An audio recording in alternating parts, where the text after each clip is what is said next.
Good morning my dear students, હું જયેશ ઉત્તાણી આપ સૌનું ઓનલાઈન લેક્ચર્સમાં હાર્દિક સ્વાગત કરું છું. લાસ્ટ લેક્ચરમાં તમે લોકોએ સ્વાધ્યાય 7.2 માંથી 4 દાખલા જોયા હતા આપણે. ઓકે, આજે આપણે લેક્ચર નંબર 7 છે, 7મા ચેપ્ટરનો લેક્ચર નંબર 7, 7મું ચેપ્ટર લેક્ચર નંબર 7. તો લાસ્ટ ટાઈમ આપણે 4 દાખલા જોયા હતા. ઓકે, આજે આપણે એનાથી થોડાક આગળ વધશું. ચાલો પ્રશ્ન નંબર 6 જોઈએ, 4 જોઈએ સોરી. તો કે આપણને શું માહિતી આપી છે? તો કે બિંદુ આપી દઉં -1,6 એ બિંદુઓ -3, 10 અને 6 - 8 ને જોડતા રેખાખંડનું કયા ગુણોત્તરમાં વિભાજન કરશે? એટલે કે આ વિભાજન બિંદુ છે, તમે સમજો પહેલા એ કોનું વિભાજન કરે છે? કે આ બંને બિંદુને જોડતી રેખાનું. એટલે કે આને એ માનશું અને બી માનશું, અને આ વિભાજન બિંદુ એટલે આપણા માટે પી થશે. તો પહેલા ધારી લઈએ કે ધારો કે એ -3,10 અને બી 6,-8 ને જોડતા રેખાખંડનું M1/M2 ગુણોત્તરમાં વિભાજન કરતો બિંદુ એને આપણે P માની લઈએ.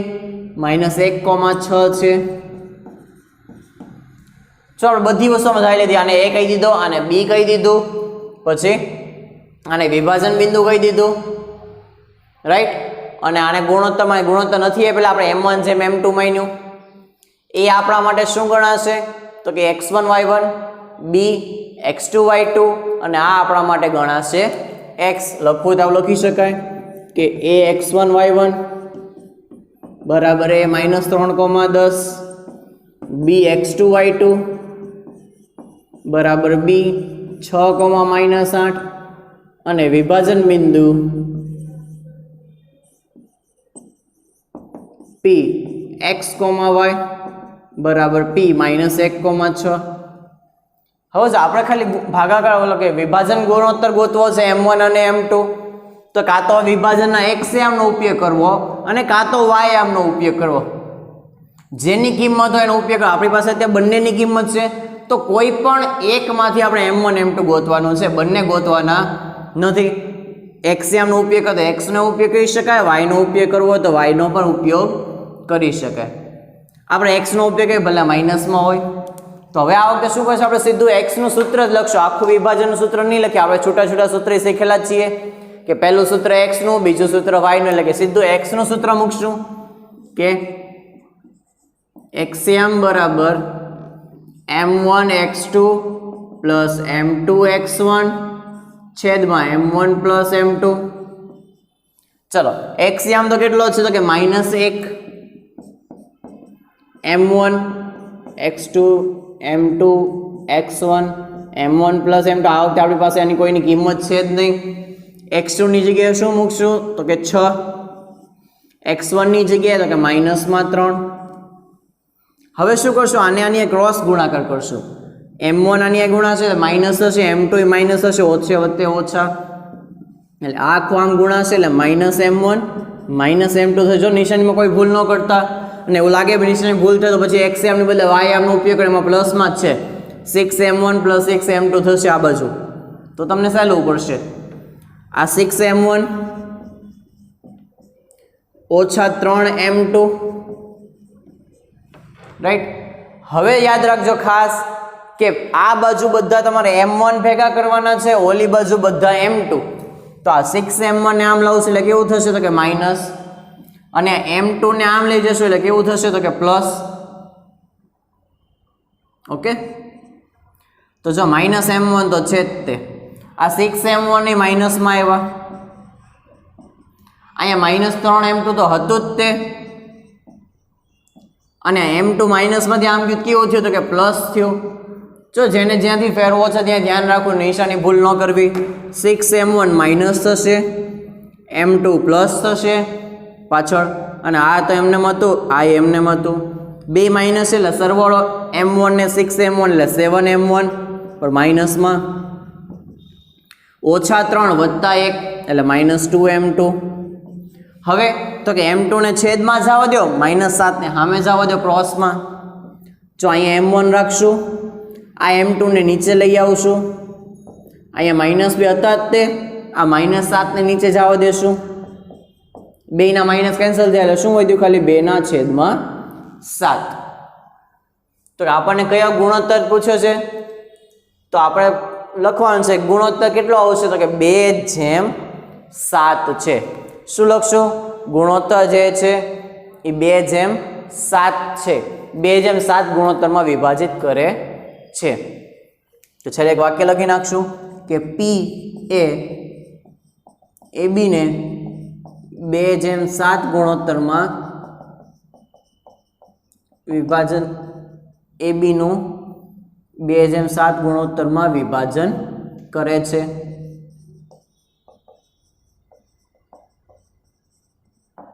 તમે વાયામ નો ઉપયોગ કરશો તો જવાબ 2/7 જ આવશે. x નો ઉપયોગ કરો તો જવાબ 2/7 જ આવે. કોઈ ફેર પડતો નથી. બેયમાં જવાબ એક્ઝેક્ટ સરખા આવશે. તમને જેનો ઉપયોગ કરવો હોય એનો તમે ઉપયોગ કરી શકો છો. ઓકે, ચાલો. તો પ્રશ્ન નંબર 4 અહીંયા કમ્પ્લીટ થાય છે. હવે કન્ટિન્યુ આપણે આગળ વધશું પ્રશ્ન નંબર 5 ઉપર. એ પણ આના જેવો જ છે, પણ થોડીક એક વસ્તુ બદલાણી એમાં. જો પ્રશ્ન 5 માં શું આપ્યું છે? તો કે x અક્ષ એ બિંદુઓ એ 1 - 5 અને b -4,5. જો પ્રશ્ન 5 માં તમને એ આપી દીધું, ax1 y1 બરાબર એ 4,-5, સોરી 1,-5, bx2 y2 એના યામ પર તમને આપી દીધો છે b ના યામ. તો કે b ના યામ તમને શું આપ્યા છે? -4,5. શું આપ્યું છે? -4,5.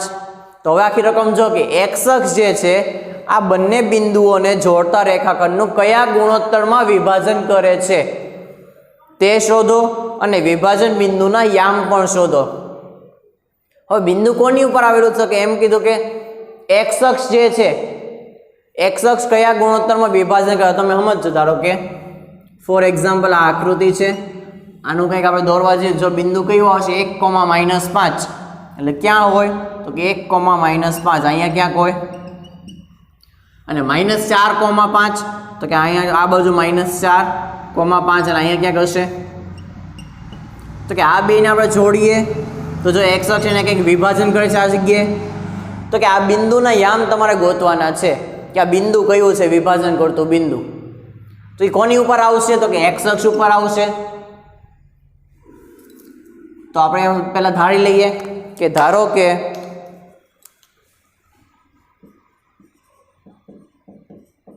x અક્ષ પરનું વિભાજન બિંદુ P x,0 છે. જો આમાં ધારતી વખતે x ઉપર છે તો x આમ આવશે ગમે કંઈક સમથિંગ, પણ y તો હંમેશા 0 જ આવશે. એટલે x,0 છે ઉધારી લીધું. હવે આ દાખલા જેવું જ થયું સેમ. પહેલા આપણી પાસે ગુણોત્તર નથી એટલે આપણે ગુણોત્તર ગોતવાનો છે. તો આપણે શું કરશું? સૌથી પહેલા તો કે આપણે એવી વાત કરીએ ગુણોત્તર ક્યાંથી મળે? તો કે ગમે x અથવા y ની કિંમત હોવી જોઈએ. અહીંયા આપણી પાસે બંને કિંમત એટલે બંને સૂત્ર લાગતા હતા. x લગાડો કે y બેમાં જવાબ આવી જાય. પણ અહીંયા ફક્ત આપણી પાસે x ની કિંમત નથી અત્યારે. x તો અનનોન છે ને, એની કિંમત ક્યાં ખબર છે? તો અજ્ઞાત છે આપણા માટે. અત્યારે આપણને y ની કિંમત ખબર 0 ફિક્સ જ છે, 0 કિંમત છે. બસ તો આપણે આનો ઉપયોગ કરશું y નો. કે સૌથી પહેલા આપણે y યામ લેશું. તો કે વિભાજન બિંદુનો y યામ બરાબર m1 y2 plus m2 y1 છેદમાં m1 પ્લસ m2. એટલે આપણું કામ થઈ ગયું. ઓકે, ચાલો. y આમ તો આપણી પાસે ખબર છે 0, એટલે કે 0 બરાબર m1 m2 તો ખબર જ નથી, છેદમાં m1 પ્લસ m2.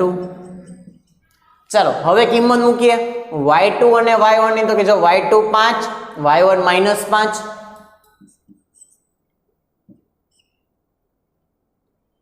અને y1 કેટલું આવશે? તો કે -5, આ 5 અને ઉપર -5. આ 0 ને આની સાથે જવા દઈએ તો શું થાય? બધું 0 થઈ જાય. તો કે 0 બરાબર 5m1 ઓછા 5m2 વત્તે ઓછે ઓછા 5m2. નિયમ મુજબ m1 ને આમ લાવશું એટલે m1 આ બાજુ આવશે તો ઓછા 5m1 થશે બરાબર 5m2 માઇનસમાં. હવે m2 ને નીચે જવા દઈએ તેથી m1 ના છેદમાં m2 બરાબર -5 છેદમાં -5. તો શું થઈ ગયું? m1 ના છેદમાં m2 બરાબર 1 ના છેદમાં 1.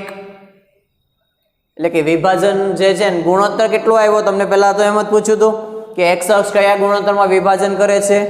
તો આ વાક્ય લખી નાખીએ કે x અક્ષ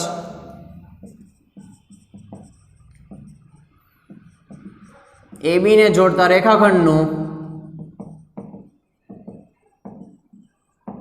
1:1 ગુણોત્તરમાં વિભાજન કરે છે.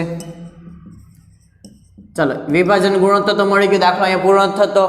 તમને હજી એમ કીધું વિભાજન બિંદુને યામ પણ શોધો. યામ માટે હવે આપણી પાસે x ખાલી ગોતવાનો રહ્યો.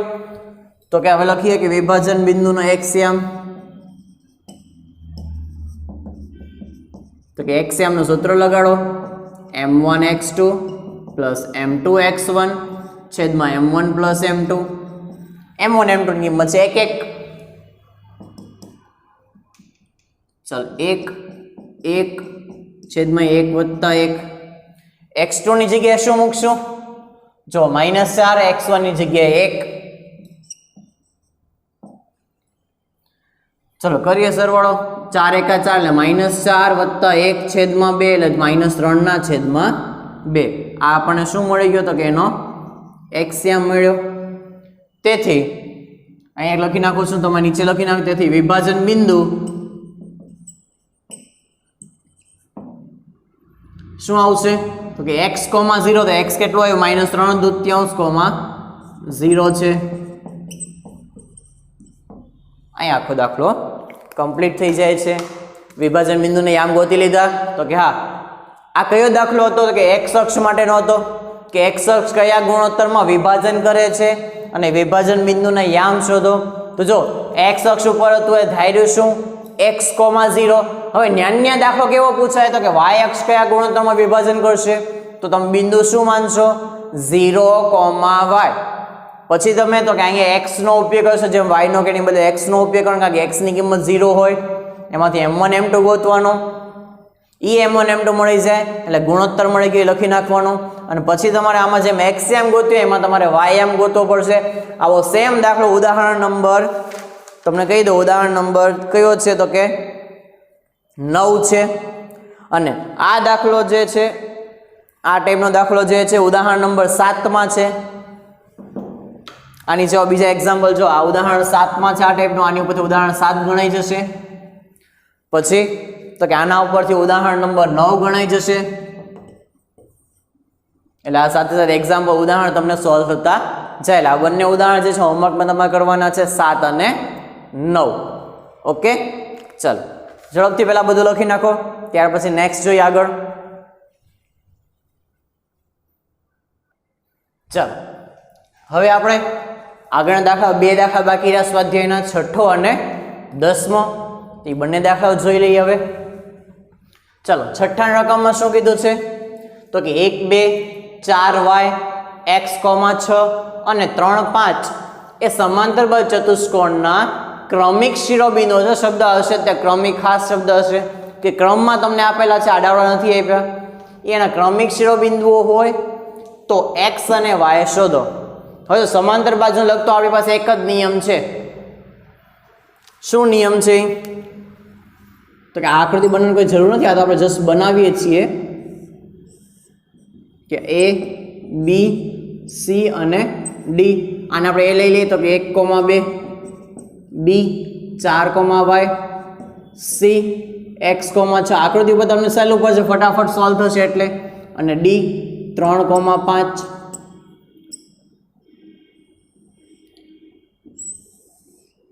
આ જે છે એ આનું મધ્ય બિંદુ ગણાય, આનું પણ મધ્ય બિંદુ ગણાય. તો પહેલા તો આપણે ધારી લેશું કે ધારો કે સમાંતર બાજુ ચતુષ્કોણ જો સિમ્બોલ છે, સમાંતર બાજુ ચતુષ્કોણ ABCD ના શિરોબિંદુઓ, તમે ABCD કોણે ત્યારે એ તો લખવું પડશે ને. A 1,2, B 4,y, C x, 6 અને D 3,5 છે. હવે જો સમાંતર બાજુ નિયમ આવશે એટલે એક જ નિયમ લાગશે કે AC નું મધ્ય બિંદુ બરાબર BD નું મધ્ય બિંદુ. AC નું અને BD નું મધ્ય બિંદુ સરખું થાય તો કે AC તો કે 1 + x ભાગ્યા 2, 2 + 6 ભાગ્યા 2. BD નું મધ્ય બિંદુ શું આવશે તો કે જો B અને D 4 + 3 ભાગ્યા 2 અને y + 5 ભાગ્યા 2. જેનો સરવાળો છે એનો કરો, બાકી કંઈ કરવાનું નથી. 1 + x ના છેદમાં 2, 2 ને 6 8 ભાગ્યા 2, 4 ને 3 7 ભાગ્યા 2 અને y + 5 ભાગ્યા 2. હવે જો છેદ ઉડતા હોય તે ઉડાડવાના નથી. આપણને ઈચ્છા થાય તરત આવું દેખાય એટલે આપણા હાથ હાલવા જ માંડે, 2 × 4 = 8, પણ નથી કરવાના. આપણે ઉપર કંટ્રોલ રાખવાનો છે કે છેદ અહીંયા નથી ઉડાડવાના. શું કામ તો કે હવે તમને સમજાવીશ. પહેલાં અહીં લખો ને x અને y આમ સરખાવતા,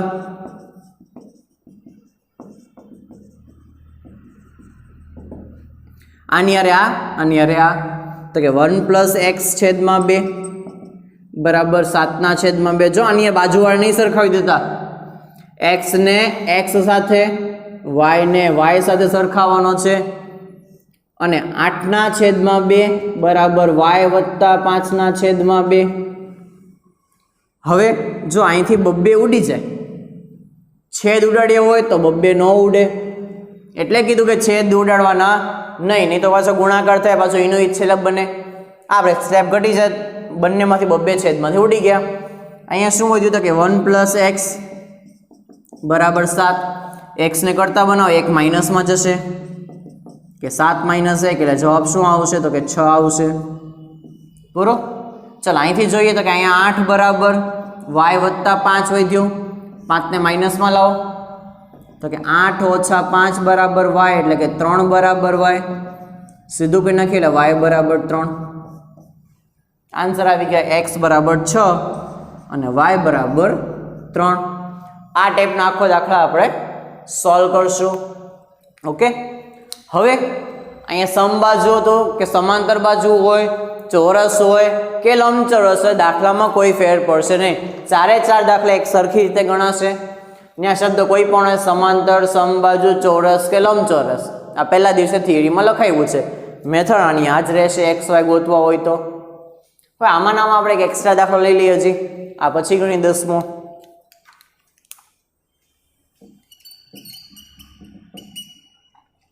ધારો કે તમને એમ આપી દીધું કે સમાંતર બાજુ ચતુષ્કોણ ABCD માં ક્રમિક શિરોબિંદુઓ, આમાં ક્રમિક ન લખે તોય ચાલે, ABCD કહી દીધું છે નામ. શિરોબિંદુઓ A 1,2, B 2,4, C 5,9 હોય તો D ના યામ શોધો. આ ટાઈપનો પ્રશ્ન આવી શકે. સેમ આ જ દાખલો છે પણ ક્વેશ્ચનની રીત જુદી થઈ ગઈ. આમાં D આખું આપ્યું છે ને આખો D જ ગોતવાનો આપણને કહી દીધું છે. તો આપણે સેમ આ જ વસ્તુ ઉપયોગ કરશું કે હું ત્યાં આકૃતિ નથી બનાવતો, તમને ફાવી જશે આકૃતિ બનાવતા, કે AC નું મધ્ય બિંદુ બરાબર BD નું મધ્ય બિંદુ. હા, એક D ધારવો પડશે. ધારો કે D x, y છે. D ને આપણે x, y માની લીધું બરાબર BD નું મધ્ય બિંદુ.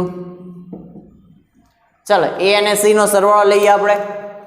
જો A અને C નો સરવાળો 1 + 5/2 અને 2 + 9 ભાગ્યા 2 બરાબર BD નું મધ્યબિંદુ તો B અને D અહીંયા છે જો x + 2 ભાગ્યા 2 y + 4 ભાગ્યા 2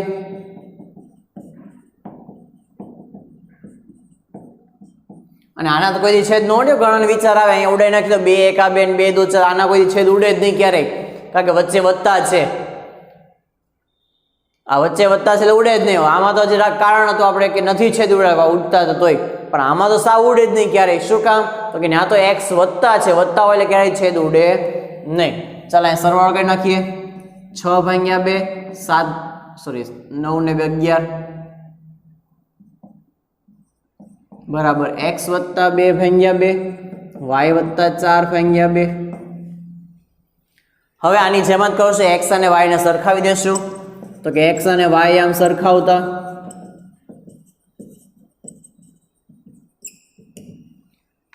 પહેલાને પહેલા સાથે સરખાવો બીજાને બીજા સાથે સરખાવો એટલે કે 6/2 બરાબર x + 2/2 અને 11/2 બરાબર y + 4/2 આ બબ્બે કેન્સલ અહીંથી બબ્બે કેન્સલ અહીંયા શું વધશે તો કે 6 બરાબર x + 2 2 માઇનસમાં લાવો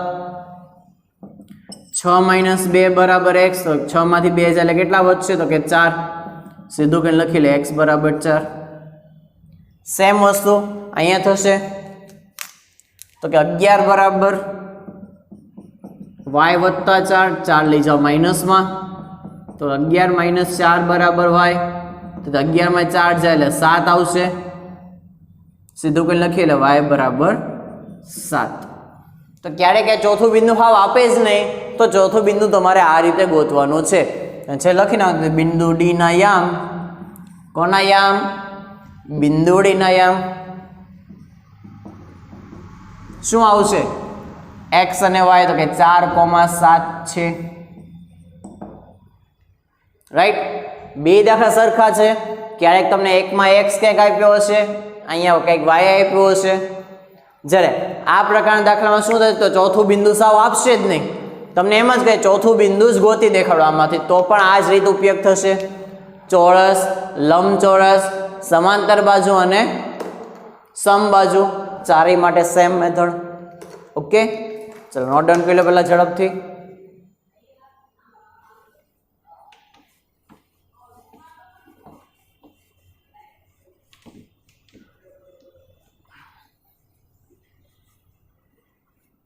ચાલો હવે એક છેલ્લો દાખલો બાકી રહ્યો છે 10મો દાખલો ચાલો એમાં શું આપણને પૂછવામાં આવ્યું છે તો કે સમબાજુ ચતુષ્કોણના ક્રમિક શિરોબિંદુઓ 3,0 4,5 -1,4 અને -2 -1 હોય તો ક્ષેત્રફળ શોધો હવે તમારે થોડુંક નવમું ઉદાહરણ યાદ કરવું પડશે કે સમબાજુનું ક્ષેત્રફળનું સૂત્ર શું થાય જો એક્ઝામ તમને ક્વેશ્ચન સાદો હોય ટૂંકમાં ટેક્સ્ટ બુકમાં પણ હિન્ટ આપેલી છે કે આનું ક્ષેત્રફળ જે છે શું થાય એનું સૂત્ર આપ્યું એક્ઝામમાં સૂત્ર નહીં આપે ત્યાં તમારે યાદ હોવું છે એનું સૂત્ર શું થાય તો કે સમબાજુનું ક્ષેત્રફળ ચતુષ્કોણનું ક્ષેત્રફળ બરાબર 1/2 ગુણ્યા બંને વિકર્ણોનો ગુણાકાર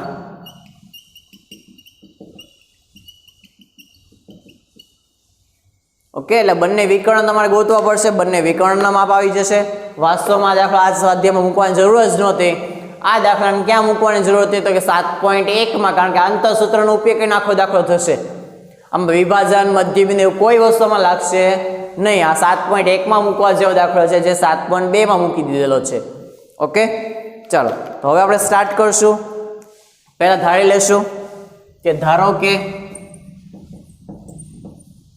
એ પહેલું કયું છે 3,0 બી 4,5 સી -1,4 અને ડી -2 -1 એ સમબાજુ ચતુષ્કોણ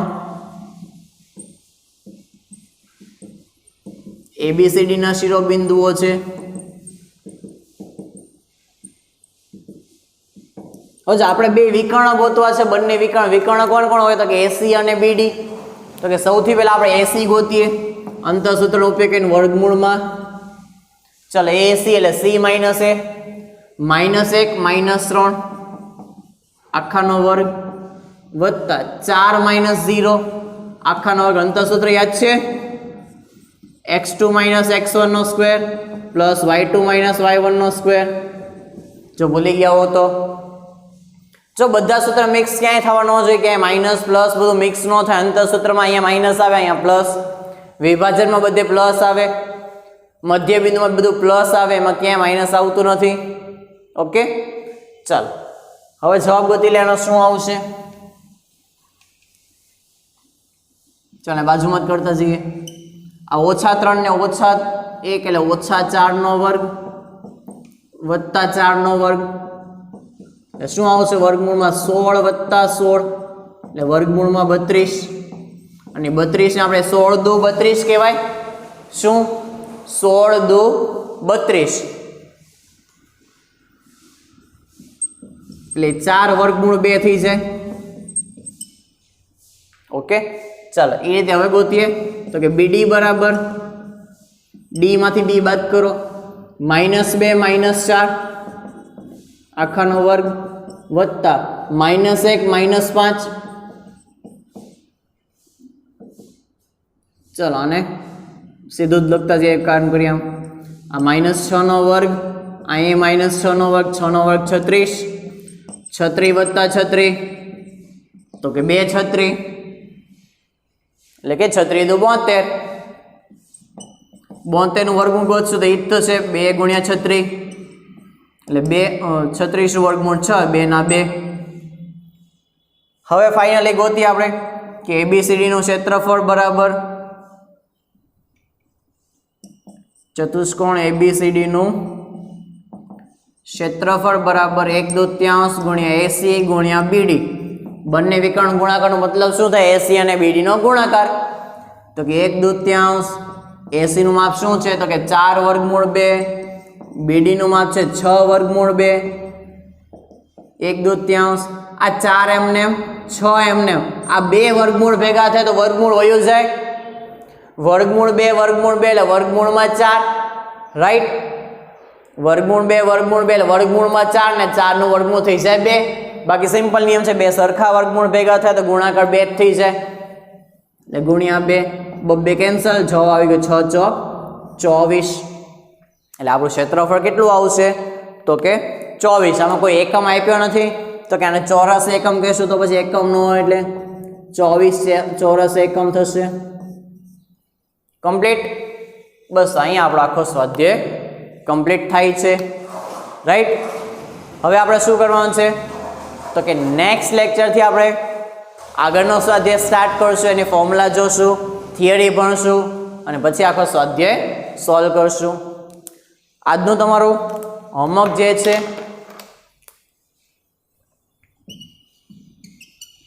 તો કે કરાવેલ 4 દાખલા, આમ તો એક વાર ગણશો તો વાંધો છે નહીં, આવડી જ જશે બધાને. આ બધા કરાવેલ દાખલા બધા એકવાર. એ સિવાય તો કે તમને 2 ઉદાહરણ આપ્યા હતા હમણાં જ. હજી કયા ઉદાહરણ આપ્યા હતા તો કે ઉદાહરણ નંબર 7, પછી ઉદાહરણ નંબર જો એમાં જે રીતે આવી રીતે નહીં ગણ, તમને જે રીત કરાવી છે એ રીતે કરજો. ઉદાહરણ 7, 9 અને હજી એક ઉદાહરણ છે 10. આ ત્રણેય ઉદાહરણ સાથે ગણજો એટલે 7 દાખલા થયા. અને એ સિવાય તમારે રિવિઝન તરીકે હવે ચેપ્ટર નંબર 2 સ્વાધ્યાય 2.1 તો બધાને આવડે જ છે. ઓકે, તો એમાં તમને આપી દઈએ સ્વાધ્યાય 2.1 માં ખાલી 6 આલેખ છે, બિંદુ ગણવાના છે. કેટલા શૂન્ય છે? 1 2 3 4 આલેખ ઉપર સીધું. એટલે 2.1 અને સ્વાધ્યાય 2.2 માંથી પ્રશ્ન નંબર 1 ના 6 એ 6 દાખલા, 1 થી 6. ઓકે, આજનું તમારો હોમવર્ક જે છે આટલું થશે. આ થોડુંક લેન્થી પડશે, રિવિઝન છે, તમે આ વખતે રિવિઝન કરશો તો જ S7 આવશે હમણાં જે ટૂંક સમયમાં, તો તમને બેનિફિટ રહેશે. ઓકે, ચાલો નેક્સ્ટ લેક્ચર મળશું હવે ગુડ બાય.